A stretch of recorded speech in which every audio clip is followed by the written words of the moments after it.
Hi friends, ఈ sorry అయితే customization కోసం మనకు వచ్చింది. సారీ మొత్తం ఓవరాల్గా మొత్తం ఒకేలా ఉంది, బట్ బ్లౌజ్ మాత్రం కొంచెం డిఫరెంట్గా ఉంది కదా. ఇదైతే యోక్ పార్ట్ కింద మన పై పార్ట్ కింద వచ్చేసి కింద మొత్తం కూడా ఫ్రిల్స్ పెట్టేద్దామని చెప్పి దీనికి బాగుంటుంది కదా. ఫ్రిల్స్ అయితే బాగుంటుంది. ఇలాంటి జార్జెట్ సారీస్కి అయితే ఫ్రిల్స్ ఫ్రాక్ అని లేదా అంబ్రెల్లా ఫ్రాక్ అయినా బాగుంటుంది. తను మాత్రం ఫ్రిల్స్ ఫ్రాక్ అయితే అడిగింది.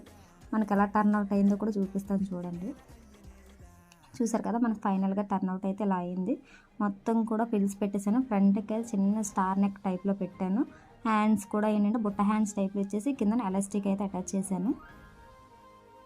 ఫ్రంట్ యోక్ పార్ట్ దగ్గర అయితే మాత్రం ప్రిన్సెస్ కట్ పెట్టానండి. బ్యాక్ సైడ్ మాత్రం నార్మల్గా స్క్వేర్ నెక్ పెట్టేసి బ్యాక్ సైడ్ ఇలా బౌల్లో పెట్టేసి చిన్న డిజైన్లో పెట్టాను. అంతే బాగుంటుంది కదా, కొంచెం నీట్గా ఉంటుంది అని చెప్పి బ్యాక్ థ్రెడ్స్ కూడా పెట్టాను. ఎందుకంటే ఒక లూజ్ అయినా సరే ఫిట్టింగ్ అనేది మనకి బాగుంటుంది, పర్ఫెక్ట్గా ఉంటుంది అని చెప్పి బ్యాక్ థ్రెడ్స్ కూడా పెట్టాను. ఎందుకంటే డ్రెస్ అనేది కస్టమర్ మనకు లూజ్గా పెట్టమన్నారు, అందుకోసమని బ్యాక్ అయితే థ్రెడ్స్ పెట్టాను. ఫైనల్ అవుట్లుక్ అయితే మనకి ఇది.